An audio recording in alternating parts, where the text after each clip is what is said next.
through the eyes of the megaminds of our time. The Diagnosis. A Pro Analysis. Every Saturday from 4 p.m. to 5 p.m. on Relax Radio. Hello and welcome back to your favorite radio station. You're listening to Relax Radio, and I am Aiden Smith coming to you on another episode of The Diagnosis, a Pro Analysis. I know I took over the show from Mika Thompson, and let's see what I can do with the show. Mika's on to other endeavors, and she's exploring other shows that she could do. And I'm really excited for today's episode because today we have a very, very special guest with us today, and she is iconic to say the least. She is iconic to say the least. So today I'd like to welcome, very happily, I'd like to welcome Dominique Sedra. How are you doing today, Dominique? Welcome to the show. Hi.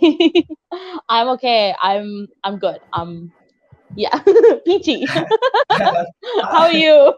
I'm fine. I mean, peachy as we can be, right? With everything happening in the country right now. Yes. Yes, So how exactly. how have you been? How has life been treating you lately? How tell us about yourself and tell us how has life been treating you? I mean, I think it's been pretty. I can't complain. I feel like I can't complain. I think it's been pretty good considering everything. So I'm very, very grateful for that. And yeah. So if you were to tell the viewers who you are, how would you describe yourself? Tell us who Dominique Sedra is. Oh my God, this question always makes me like blank. I'm a makeup artist, and I freelance as a makeup artist, and occasionally I model, and I consider myself a bit of a nerd, and I'm very into astrology and things like that. Very cool. So you said you were a makeup artist and a model. So why don't we start off the show by going deep into your career and basically you as a makeup artist and a model. So when it comes to that, my first question to you is what drove you to the beauty industry? I wasn't very good at like studies. And I think I spent my O levels and A levels just watching YouTube videos like beauty tutorials, and I was just obsessed. I think I scored all of YouTube, and I've watched so many, and it was like a proper obsession that I had. And I hadn't planned on being a makeup artist, but it just kind of like accidentally happened because I wasn't very good at school and I needed something to do, kind of. And I ended up doing it, and I really like it. So I'm very, very, very glad that I'm here. So you were that Gen Z kid that was always on YouTube, on TikTok, watching some, makeup artists out there and just learning from it. Yeah, James Charles was one of my biggest idols. So yeah, my next embarrassingly enough. So do you still idolize James Charles? That is question. No, not after the scandal that happened with him. No. I mean, yeah, James Charles. That's a whole nother story for a whole nother day. Yes. So my next question was, who was your biggest inspiration in terms of your career in regards of makeup artistry? And later on, we'll touch into modeling as well. I think my makeup style very changed a lot, and I found what I really liked. I found what I really like now, but so now there are these two celebrity kind of makeup artists that I really like their work, Nikki Makeup and Kim Dash, and I'd say that's what I like cater. I like doing work like that. It's very natural, but also natural, but oh, you're in a fairyland. Do I make sense? Yeah, you do. I've seen some of your work on your Instagram pages as well, and I was honestly taken aback because I'm personally saying this because I feel like you bring in that Hollywood touch to Sri Lanka. That's what I saw when I saw your work. Oh, that's such a big compliment. Thank you. So it's very. There are other makeup artists in Sri Lanka as well, right? But I feel like you bring in a unique touch that is truly authentically you. So that drove me towards you. That's you're me going on a banter there, saying, you know what I feel.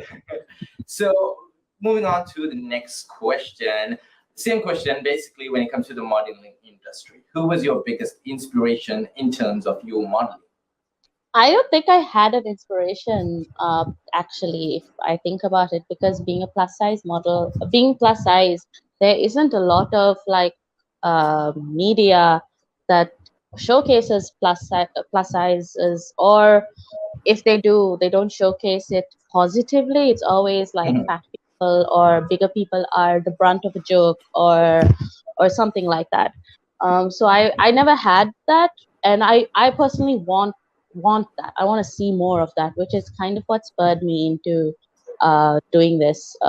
Well, now it is the motivation behind doing this because I want to see more like diversity in media. So you would say that you want to be representing the community. You want to represent accepting yourself and just putting out the message that all bodies are beautiful and all bodies need equal attention. 100%. Yeah, Yes. definitely. Yeah. So when it comes to, again, let's head back into the makeup industry, right? So the makeup industry in Sri Lanka, what was your experience in the makeup industry in Sri Lanka as a makeup artist? I think it's a very small, very niche market, to be honest. I don't think I feel like it has really built over the last few years. I think over the last 5 years at least, I've seen so many people and names come up.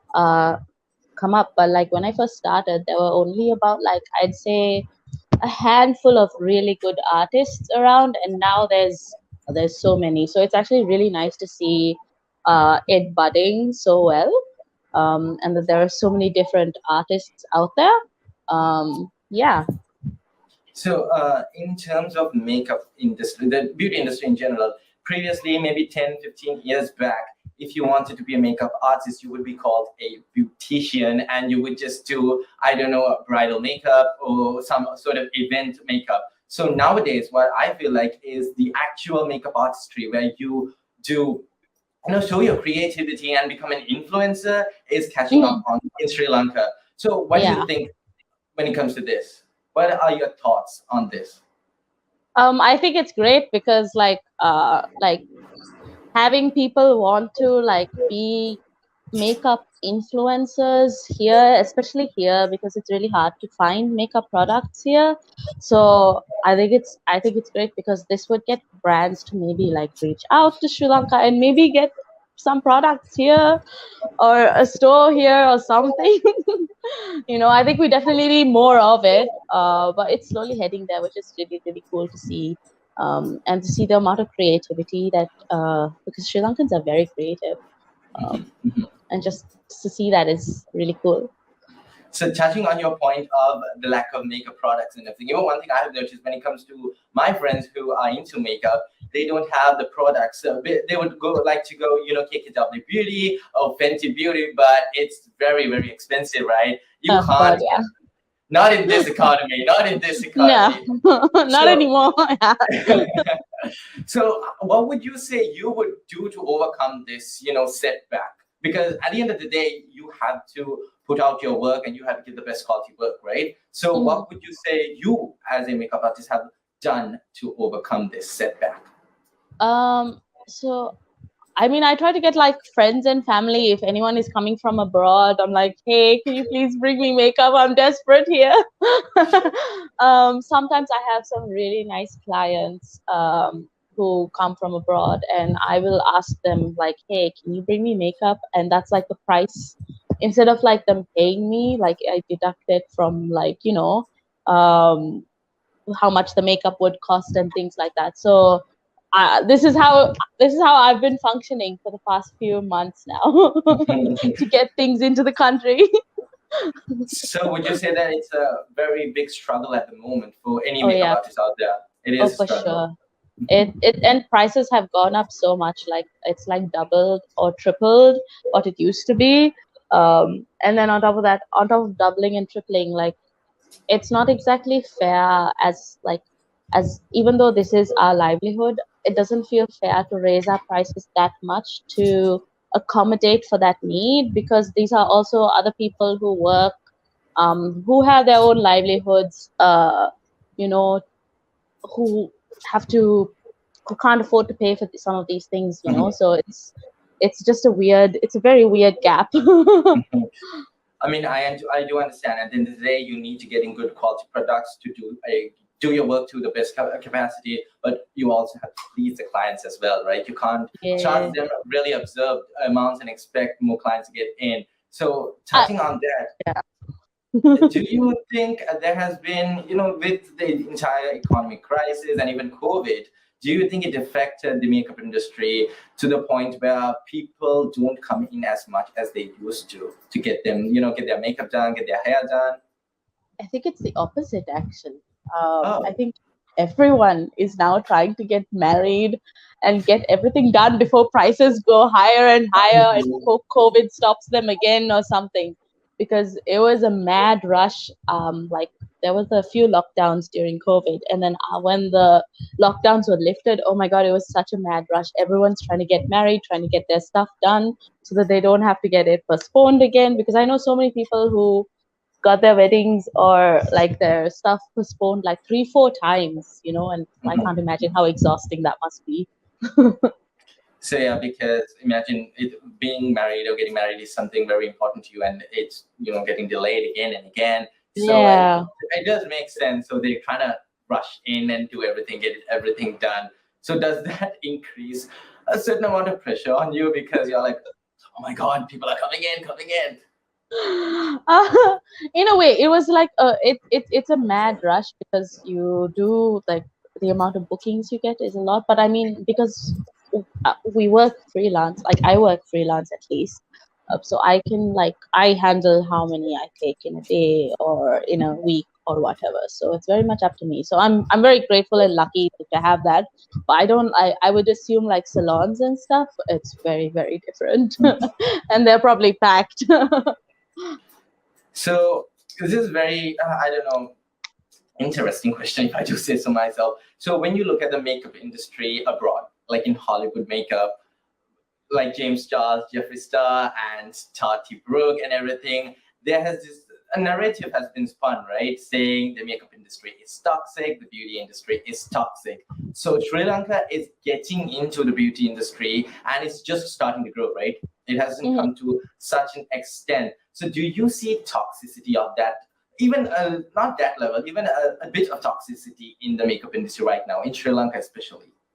Mm, I mean, I think, like, I don't know how to answer this question also, in the sense, like, I think that there can definitely, uh, in whatever field it is, there's definitely going to be toxicity. You can't really stop it. Um, Personally, I am not very involved in the uh, like the makeup influencer side of things, so I haven't noticed it myself. But I'm sure it does exist, because like that is something that usually would exist, because it is also, it becomes like a competition. So when there is a competition kind of mindset, there is going to be some level of, I'm sure there is, but I am unaware about it. Okay, okay. So let's go into your modeling career. So you said there was no particular inspiration for you. What inspired you to go into modeling was the fact that you saw a lack of representation, a lack of diversity, and that led you into the industry to bring in more, diversity and inspiration, right? So once again, did you face any discrimination as a plus size model? Which I know the question is self-explanatory and the answer is very obvious, but like, what was your experience like initially? um Because in yeah. Sri Lanka is, whatever said and done, a close-minded community, and we need a lot to grow, right? So when you Yeah. came into modeling as a plus size model, what was the type of discrimination that you faced? I don't think it's like, any people wouldn't outwardly show you discrimination, right? Especially to your face, especially if you're a model and things like that, because that's a bit too rude. You know, it's things like microaggressions, like tiny things that sometimes that are said or done, and like, uh, like personally going on to set, let's say going on to a modeling set, and then normally you try on the clothes, and if something doesn't fit, um, like something, I'm sure even smaller size models get this, but I think it's a big difference when a smaller size model gets it than when a bigger size model gets it. Is like what they would say is like, oh, how come the clothes don't fit? If the clothes don't fit you, they're like, how come it doesn't fit you? This fits you, but this doesn't fit you. Like that's so weird. It's and there's a way, the tone that it's said and things like that, like and it just comes off, I don't know how to say it, but it's not a very nice thing to do. It Yeah, just makes it feel like it's my fault, though it's not yeah, my fault. You know yeah. what I mean? It's not a good feeling because once again, you don't want to be subjected to that, right? Because when you're Yeah, coming to marketing, at the end of the day, clothes are not one size fits all, yeah, right? So you know. being And subject to then that, yeah. also, like, one of the other things is that happens often is that, let's say, I'll tell them what my size is, or as a plus size model, you say what your size is, and then you come on to set, and they don't have your size available, and they expect you to fit into the smaller clothes, which is really offensive in my opinion, Mhm. because, like, you know what my size is, and you're still not catering to it. You want me to fit into something smaller, like, that is already saying that you don't see me worthy of, like, you don't see you're not, it's bigger people are not worthy of creating nice clothes for, like, if you're not Mm. willing to already do that for your model, just so Yeah, that stuff happens. yeah. So that sense of invalidation is very present, is what we would say. Yeah, for sure, for Yeah. sure. So I you, mean, some of my sorry, go friends, on. yeah, some of my friends in the modeling industry have said that they come in with, they just be themselves and they think they want to do modeling. They get into the industry and their agencies or their managers have subjected them to certain things, saying that, oh, you don't look a certain way, your size is not perfect, so you should lose weight, or you should do this, you should do that. So you being a plus size model, have you faced any sort of, have you gone through a similar situation from, your shoots or whoever is trying to, hire you? Sorry, what, could you repeat that? Yeah, so some of my friends in the modeling industry and some of others who have been modeling have voiced out their concern, saying that when they go into an agency or their own managers even say that you don't look a certain way, you don't have the certain, facial structure, or you are too fat, you are too thin, you should maybe Mm, go on a diet, you should work out. So you being a plus size model and you already being, your entire brand is based on, hey, I'm a plus size model, there's nothing wrong with it, and I'm going to be myself. Have you also been subjected to the same thing? for sure, yeah. I have been told, like, oh my God, Dom, you would get so many more gigs if you toned up a little bit. Maybe lost the stomach. You're so beautiful, but, like, maybe like tone up your stomach a little bit, lose the back fat, and Mhm. uh, or things like that. And it's just like, but the point of being a plus size model is to have these features, to have a stomach, to have back fat. Like, I wouldn't be a plus size model if I didn't have those things, you know. So I have definitely been told multiple times by different people, like, oh, like, you would do better as a model like this, or why don't you try to lose weight? It'll look better on you. And So I there's know a, people mean well, but it's not a nice thing to say. yeah, I mean, they're very passive aggressive backhanded compliments at the end of the day, right? Because saying, yeah, you're so pretty, but you will be more prettier if you lose weight Yeah, is, yeah, that's not okay. That's not yeah, okay. very So, problematic. yeah, I mean, thank you for the compliment, but no thank you. Yeah, exactly. Yeah. So moving on to a more in-depth conversation, let's say in-depth. So what is fat liberation according to you? Okay, so, like, fat liberation, body positivity stems from fat liberation, and in the early 2000s, a lot of white people, a lot of like white people with thin, normal-sized bodies who were feeling insecure about their bodies encroached on the fat liberation, body positivity movement um, to like feel better about their bodies. Because as we know, like the world is very like, especially with women, I mean, it happens across all genders, but especially with women, there is such a like focus on our to look a certain way in our bodies, especially. And so in the early 2000s, the movement was encroached upon, the fat liberation, body positivity movement. But if you actually look at history, and if you look back into it, the fat liberation, body positivity movement was exclusively for fat people or disabled people or people like marginalized communities. So people of color, um, Black people, people, yeah, basically marginalized identities. So like fat liberation is basically, I personally don't see myself doing a lot of work with body positivity anymore because it's mainly focused around thinner bodies and it tends to exclude fat people or very, very fat people, while fat liberation is um, it's more inclusive. And on top of that, um, true liberation in our bodies will not be achieved until we achieve that for the fattest people out there, because I feel like fat people receive the most discrimination, and the higher you are in your weight, like the bigger you are, the more discrimination you receive. So that's what fat liberation is about. Okay, That was a so little bit intense. yeah, that was a little bit into but it is important to talk about this because most people, especially in Sri Lanka, they are not educated on what fat liberation is. Some of them might not even know what fat liberation is. Yeah, for So sure.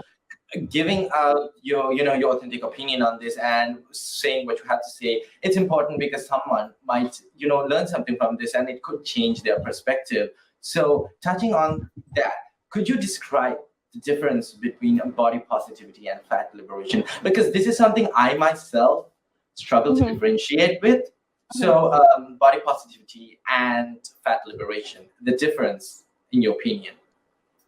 So also I want to add before I actually say anything that when Yeah. I talk about like fat liberation, it tends to also feel that I am invalidating people in smaller bodies or who have experienced people saying harsh comments about their bodies, but that's not what I'm trying to do. It's just it exists on a spectrum, and like the higher up you go, the worse you get treated. As in, the higher up in weight you go, the bigger you are, the worse you get treated.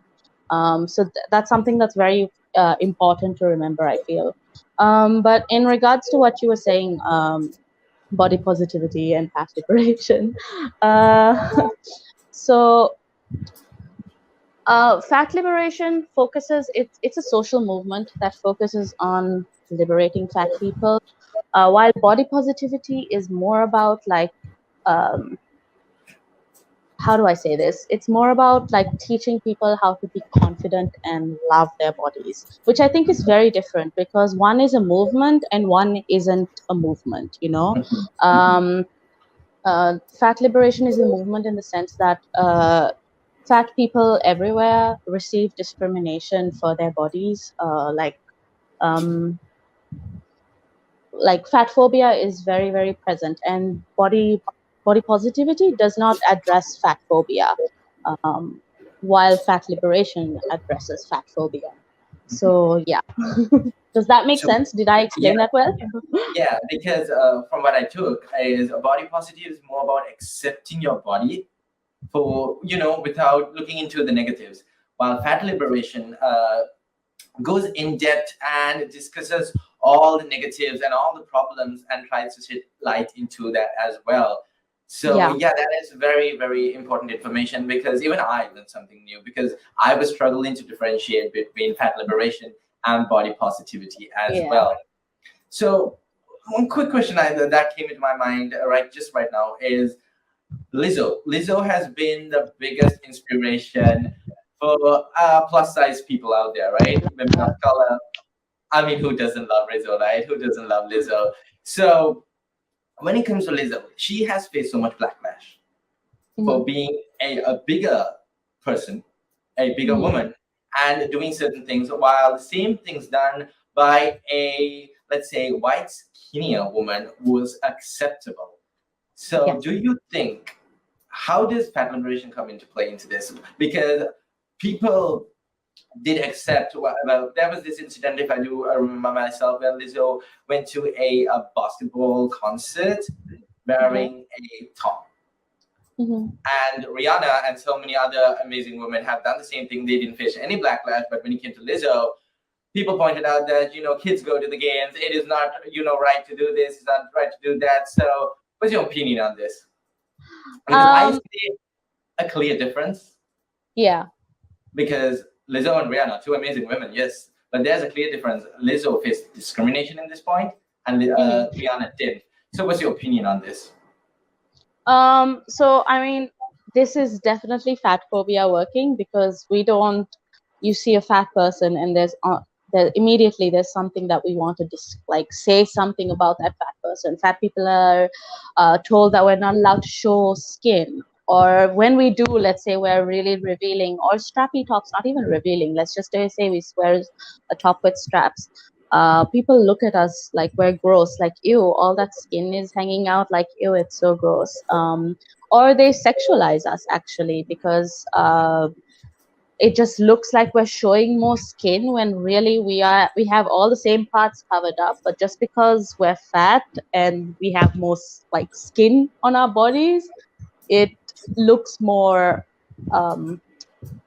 inappropriate or whatever. And that's something that people actually need to unlearn. It's conditioning that we're taught, that thin is better. I don't like to talk about the health thing, because people always like to discriminate against fat people, also using our health against us. But thin is better, thin is healthier, and then fat is ugly. So it's something that we really need to unlearn, do the work and unlearn for ourselves. Yeah, so the societal perspective of being thin means healthy, being thin means pretty, thin is accepted, and thin is good, and fat is everything opposite to that, should be changed. So because if you think about it, a thin person can eat a cake or eat fast food, and no one is going to say, oh, you're unhealthy. But a fat person does that, and everyone's like, excuse me, why are you eating that? You should be more concerned about your health. But the majority of fat people that I know actually eat more healthier than the thinner people that I know, because they're so worried about their bodies and from outside pressure, that they actually focus. They're so careful about what they eat, because they're so embarrassed about their bodies, things like that. So it's just it's a funny thing to know. Yeah, so it's very, it's kind of sad, to be honest, that people are discriminated and people are, treated differently for something that is purely not even valid, right? It's at the end of the day, it's not something that you should worry about, because there are so many other things going on in the country, going on in the world, that you should actually care about, rather than saying, okay, this person is this person is that. Why can't everybody just be accepted for who they are? 100%. 100%. Yeah. So with that being said, let's move on to the next question. What does fat acceptance mean to you? Ooh, I like this question. So in a lot of again, body positivity spaces, they will address their issues and concerns with their body without addressing why they have these issues and concerns with their body. And usually the issues and concerns are that people fear getting fat.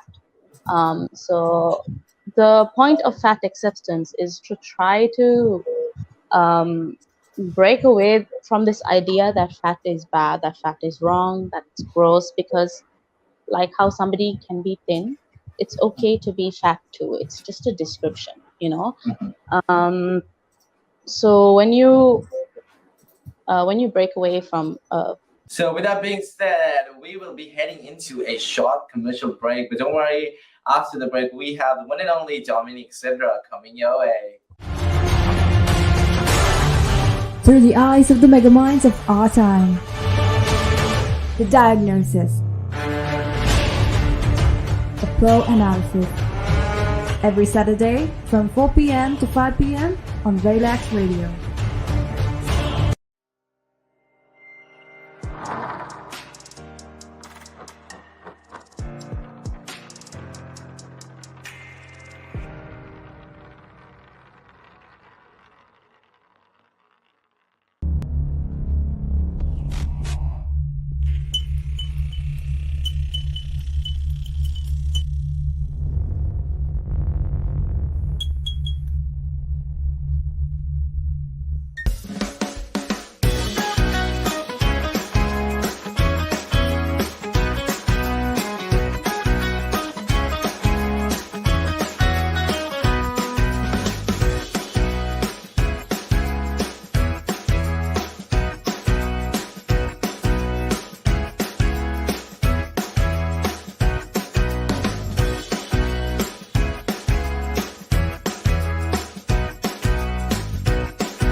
Through the eyes of the megaminds of our time.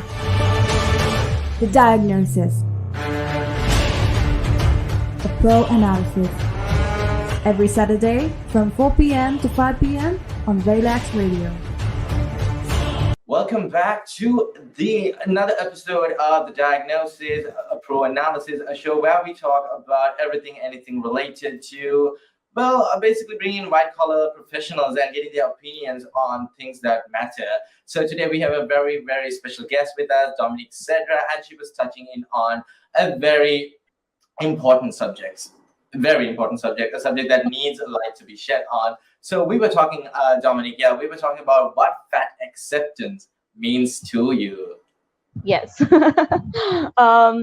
I mean, a part of like accepting like body positivity, being truly inclusive, is also accepting that it's okay to be fat, and that is what fat acceptance is about. Because also, if you look at it, if you look at how the media portrays bodies, it is and how impressionable young children are to what is portrayed on the media about bodies. So the rise in eating disorders has severely grown.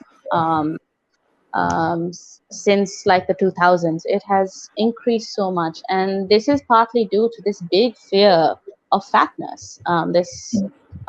So acceptance is basically about like trying to push back against that, to say that it's okay to be fat. We all have fat in some way. Some people are fatter than others. That doesn't mean it's a bad thing.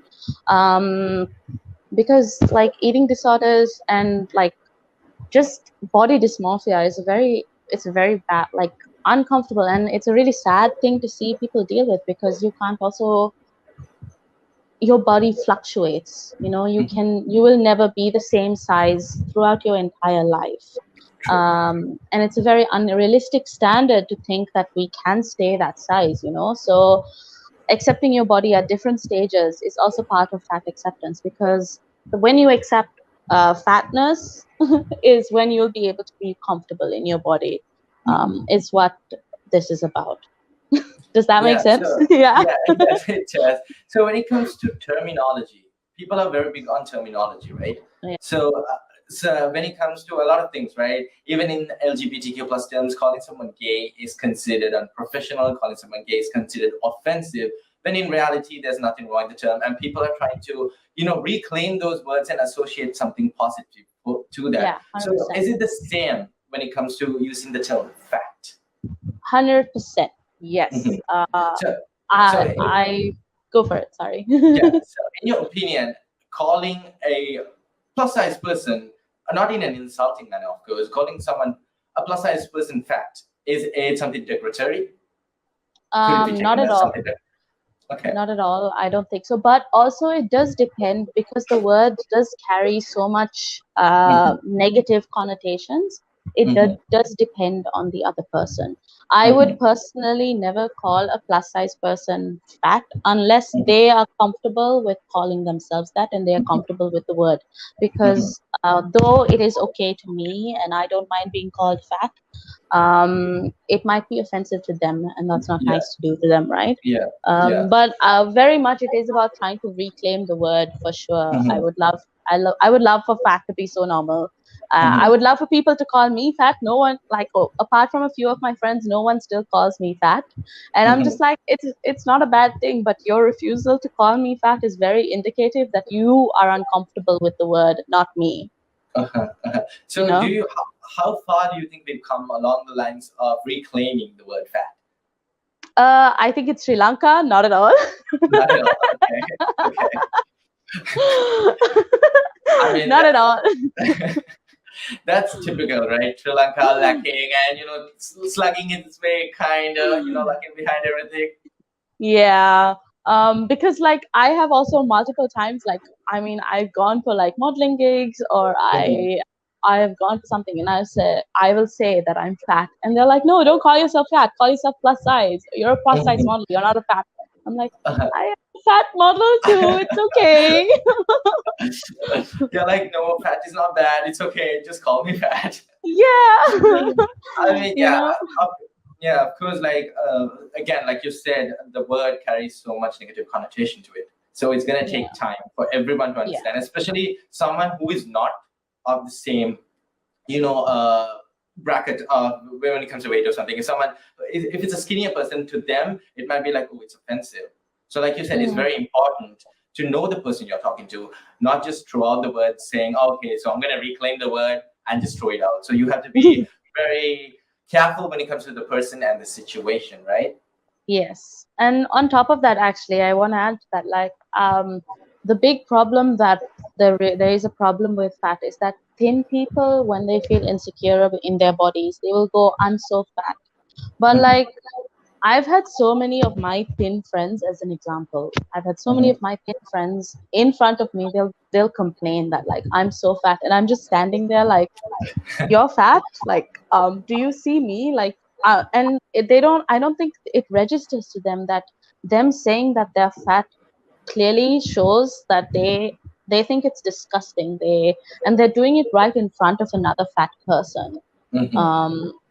And it doesn't, like, I don't, they obviously don't register it, but it's very like invalidating. It makes you feel really disgusting and small, because you're seeing your thin friends call themselves fat, and I completely understand you are insecure about your body, but to do it when you have no fat is also, um, it's also, you're neglecting the fatter people who are affected by what you say. You know what I mean? Yeah, yeah. Also, it just subconsciously show you that they do associate fatness to something negative. Yeah, So exactly. it's very evident when something like that just comes out. It's very evident that, oh, okay, so this is what they think, and then being your Yeah. friend or family member, it's like, oh, so they think that. Then what about me? So it's once again, it's requires a lot of change and a lot of education. For sure, for sure. So moving on to the next question, when it comes to fat acceptance, right? Why do you think it's important to raise awareness on fat acceptance? I again, because body dysmorphia and eating disorders are so much on the rise. Mhm. Um, and it's extremely sad to me. It's so sad to me that bodies like the things that house us, that look after us, that take us everywhere, like you, and like that we hate our bodies, our own skin that much. It's something that we can't control. For the most part, you can't control. Mhm. Mhm. You can't really change for the most part, but then we attach all these like ideals and expectations to it, and it's just like my body just wanted to exist. It just wants to exist, and why am I putting so much pressure on my body? And it's just a very sad thing that I see so many people deal with. And um like that, it's fat acceptance is just, it's important because its intention is to counteract all of this. Mhm. True, true. So I think we did touch on this subject before as well. Have you faced any biases from a non-fat positive person? Oh, a few. So, Yeah, for sure.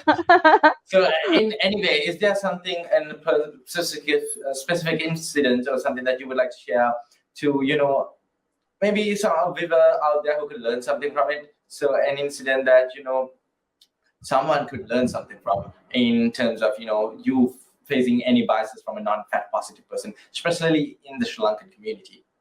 Mm, so there's like a couple of things that I have, but I'm gonna bring up this one. So Mhm. there's a lot of times where a lot of my, like, I'll go out with my smaller friends and we will meet. Let's say we meet some other friends, and there are guys in that friend group.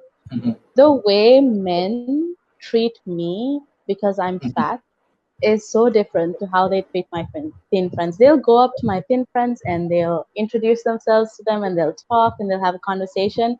And I've had so many instances where they don't even look at me. Like, I am so disgusting that I am not worthy of being looked at.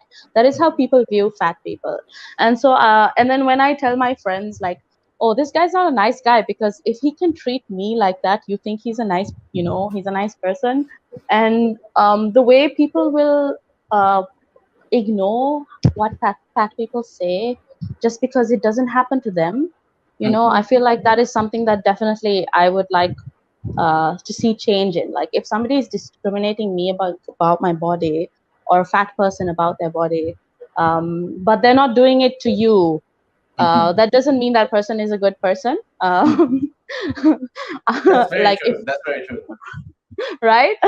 So I mean, I would like to see more instances like where people stand, like, actually, like, put a stop and stand by their friends or people who tell them, like, oh, okay, he's treating me differently, or things like that. Like, also, like, for people to notice it, because it doesn't even get noticed to begin with, Mhm.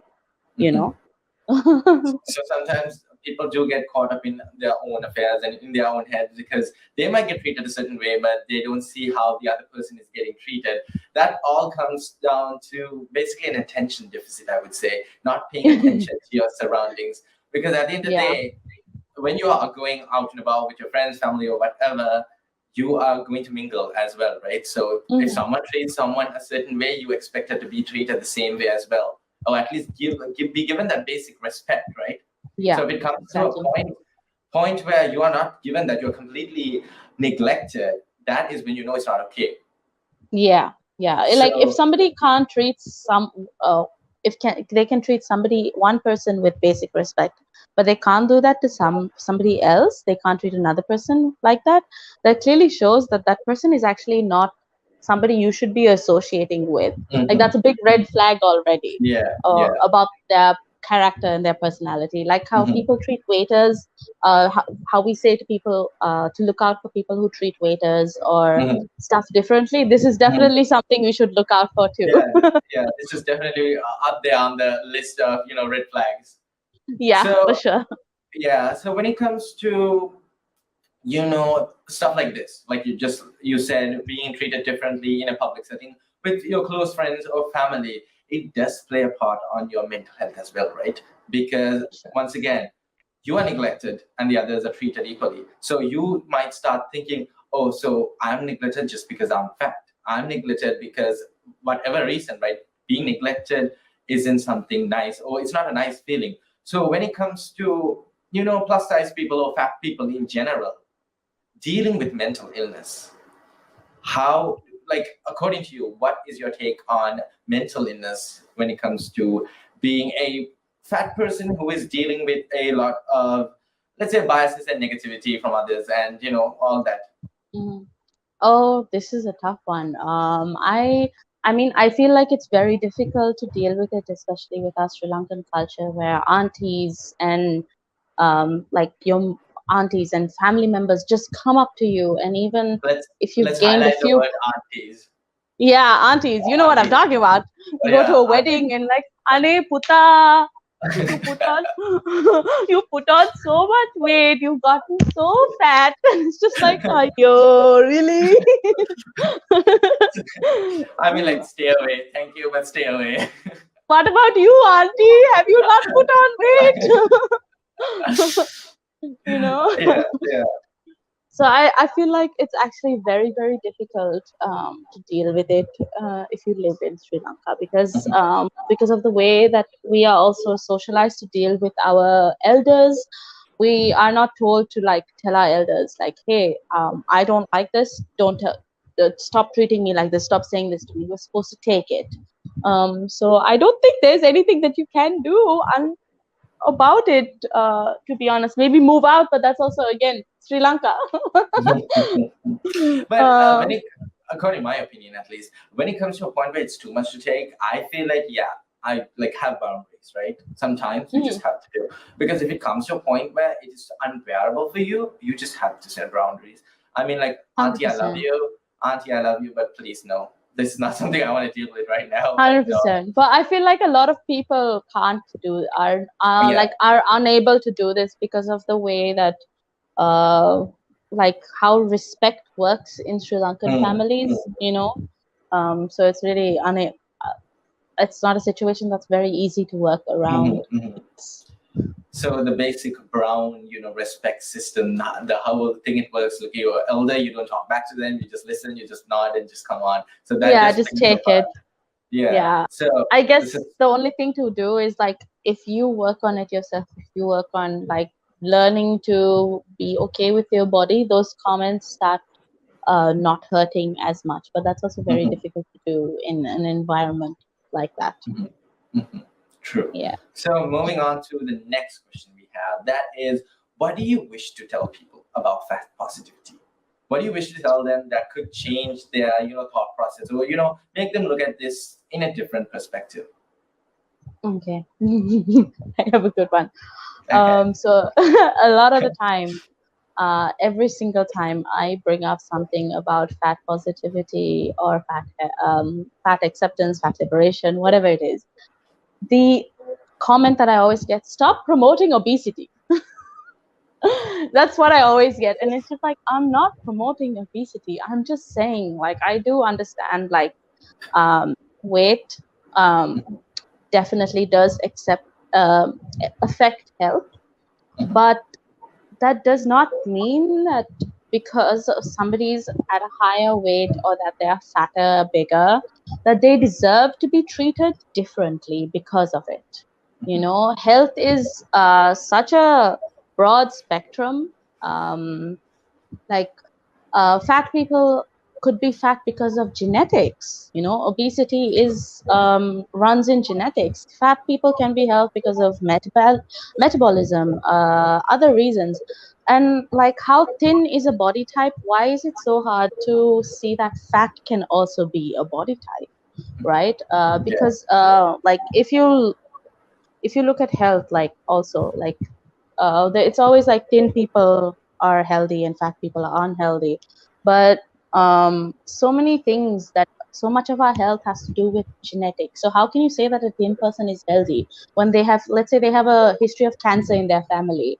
Are they healthy then? Like, Mhm. Mhm. you know, Yeah. uh, like health is also very much out of our control. It's also very expensive. So like as long as somebody is like,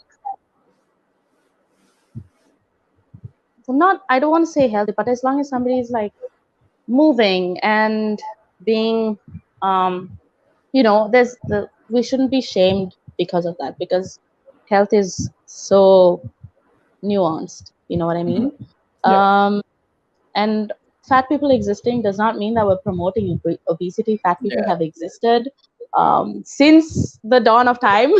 Yeah.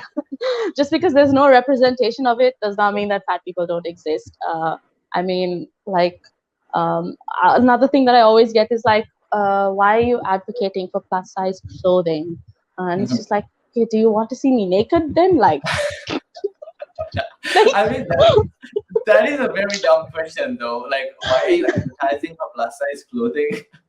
like, dude, like, make it make sense.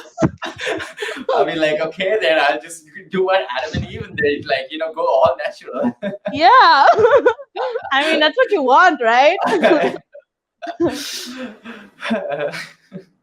But yeah, basically, like a fat person's existence is not promoting obesity. We're just existing in our bodies and trying to do the best that we can and what the world has given us. That's about it. So yeah, from what I take, it looks like just being a fat person, existing as a fat person, gives others who are not, very fat positive, the opinion to think that, by default, to think that okay, you're fat, so you're unhealthy. Stop promoting it. When in For sure.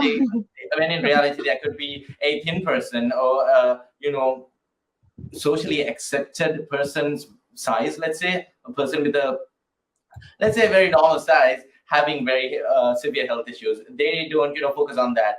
Just you being a Yeah. plus size person, a chubby person, a fat person, they're like, okay, you're unhealthy. Yeah. That is Like, the yeah. default outlook that a fat person gets, and which is, I know, very unfair. Like you said, it does fall back into a lot of factors.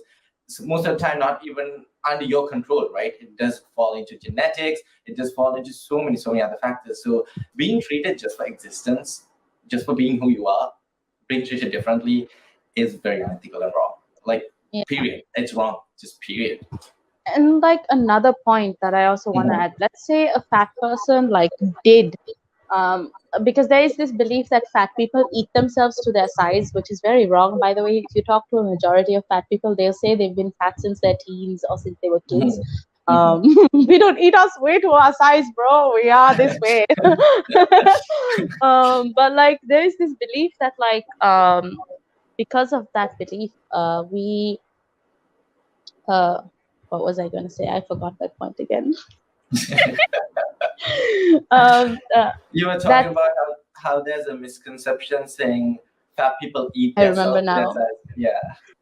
Let's say a fat person did eat themselves to their size. Okay, let's say they did put themselves there. Um, that still doesn't justify discriminatory treatment. Like that, this still doesn't justify that you get to be a shitty person to them, judging them based on their health, like putting moral standards, like, oh, I'm a better human being because I'm thin, Mhm. and I look after my body, is such a, like, that's a weird moral high ground that people have, because there's so many other factors that could have made that person. Binge eating is a huge issue, by the way, but it's not recognized by a lot of people as an actual eating disorder. They only Mhm. see anorexia as an eating disorder, and people who binge eat are ill, gross, and gluttonous. Um, it's things like that Mhm. also. So yeah, there is definitely a bias and discrimination coming into play here as well, right? So with that being Sure. said, let's move on to the next question I have for you, and that is, what do you think needs to change in a social aspect with regards to fat liberation, especially in Sri Lanka? Let's go with Sri Lanka. Yeah. Oh, I think this is something that's like so, because of our culture, it makes it very, very difficult to work on this because again, it starts from like aunties say calling you fat, and you've lost weight, you've gained weight, things like that. Um, so I guess seeing more representation is one. Like I would love to see, um, because Sri Lankans are not like there are very thin Sri Lankans, but if you look at Sri Lankans, there are more plumper Sri Lankans, and I would Mhm. love to see them in more regular commercials. Let's say like a Nestle commercial or a Mhm. Milo commercial. I would like to see, like, like I feel like this is like a way to like um uh, introduce more diversity, and that way kids grow up also seeing this diversity, um, and then holding conversations around it, talking about it, uh, especially, and teaching kids properly. I guess also education from school would be good, like teaching kids that health is a huge spectrum. It's very nuanced, and uh, thin does not equal healthy, fat doesn't equal unhealthy, and how so many different factors play into health and things like that. Because by I default, the main argument a non-fat positive person would have is that if you're fat, you're unhealthy. So don't promote it. Don't, Yeah. don't start, advocating for it. So if that needs to change, that is a big change that we need to make. And as a person, a plus size person or a fat person, what do you think others should also do to contribute towards change and help the future generation, not go through the same thing, or at least to this degree? Mm-hmm. I think definitely. So, like, um, I would love to see more thinner people push for fat people, because Mhm. a lot of people, like, I have a lot of people support me, which is like, support what I say about fat positivity, liberation, etc. But like, I would also like to see this push from thin people, because as a fat person talking about it, it doesn't do much, because it's like how when women talk about women's rights, men don't listen. But if men were to Mhm. hear about women's rights from a man, Mhm. they're more receptive to listening. You know what I mean? Yeah, that Um, makes perfect sense. you're more receptive. So I would love to hear more thin people like advocating for this, because unfortunately, like we need the help. And more people are more willing to listen to thin people about these things than they are going to be open to listening to a fat person about these Yeah, things. because like you said, this also plays into the point where they don't pay attention to a person who is fat, right? So that is very sad, and that is in no way acceptable. But like, you are a fat person on a stage with a mic, they might not pay as much attention to you as opposed to someone who's skinny and who society considers is pretty. So there's that element as well. So Exactly. education, yes. So Yeah. educating people, the society, on topics like this from a young age. I think the school system has to do Yeah. something about this. And unlearning that fat is bad. That fat is a bad word. Just unlearning that conditioning within ourselves. So yeah, and my final question for you would be once again a very, let's say, deep question, like not a question, any advice basically that you would give to others struggling with with accepting their own bodies, especially youngsters. Mm, I guess if you look at it, try if you look at life and how you grow up, your body grows with you. Your body is meant to change, and basically be more open and accepting how your body grows and changes with time. You're not going to be thin your entire life. Hormones play a big part to this. If you get pregnant, that's going to play a big, huge part to it. And it depends also on your lifestyle. A lot of people leave school, they're not as active anymore, and then they slowly start gaining weight. And that's not their fault. It's just like things get in the way, life gets in the way. Your body is meant to change, and remembering and seeing that objectively is very, very important. that and and also appreciating your body because it's done so much for you since you were little. Mhm. It walks you everywhere. It looks after you.